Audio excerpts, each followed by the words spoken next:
And in the Impact segment tonight, another controversy at NBC News, this one courtesy of Al Sharpton. You may remember back in March 2012, while covering the Trayvon Martin case, the Today Show ran an audio tape of George Zimmerman's 911 call.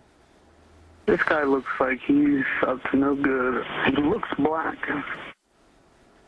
Well, that tape was doctored to make it look like Zimmerman was a racist. Here's what Zimmerman actually said to the 911 operator. This guy looks like he's up to no good, or he's on drugs or something. It's raining, and he's just walking around looking about. Okay, and this guy, is he white, black, or Hispanic? He looks black. Now, after that blatant dishonesty was exposed, NBC News fired 3 people, the right thing to do. Fast forward to last August 13th, when Al Sharpton accused me of attacking poor Americans. Bill O'Reilly has gone back to one of his favorite talking points, attacking the poor. Here's his latest rant about people on food stamps. The Obama administration is encouraging parasites to come out and, take as much as they can with no remorse. And this is how a country declines. This is how we become a weak nation. Parasites. The poor are parasites. We've heard these kinds of attacks before. Welfare queen, the 47%, makers versus takers. But what Sharpton did not tell his audience is that he and his editors doctored that clip by cutting out the context. My comments were specifically aimed at just one person, a guy named Jason Greenslade, who Fox News exposed as gaming the food stamp system. Here's the full context of what I said. Factor investigation segment tonight, the food stamp scandal. Right now, 15% of the entire American population receiving food subsidies. In the year 2000, just 6% were getting those. And some of those people are conning the system. Last week, Fox News ran a 1-hour special on the food stamp situation. As part of that, John Roberts tracked down a surfer in California who was eating on the taxpayer's dime.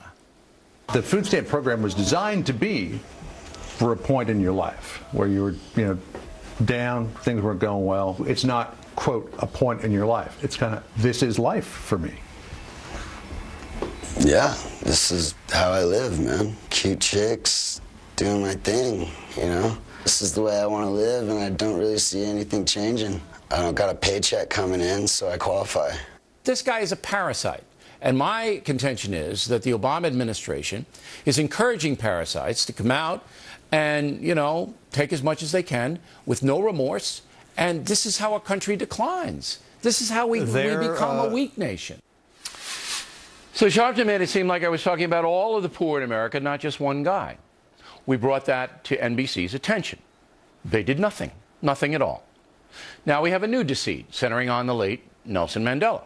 Here's what Sharpton and a woman named Karen Finney said on Friday night.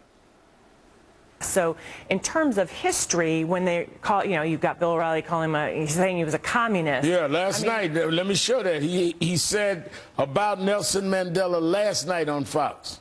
95 years old. Yeah. Nelson Mandela, I spent some time in South Africa. He was a communist, this man. Yeah. He was a communist, all right? But once again, Sharpton dishonestly edited the tape, cutting off all the context. Here's the complete point. Here's the problem. There is common ground among Republicans. I'm an independent, but I know both parties pretty well. However, the media Republicans, very conservative talk radio people, are very ideological. And they're just ripping up people like John McCain, rhinos, every day, banging, just killing them. And that filters into the folks and the people who vote Republican. And let me give you an example. Ideology has to really leave the building next year and in 2016, or you're going to have President Hillary Clinton. Nelson Mandela just died. I don't know whether you're aware, but 95 years old. Yeah. Nelson Mandela, I spent some time in South Africa. He was a communist, this man. Yeah. He was a communist, all right? But he was a great man. What he did for his people was stunning.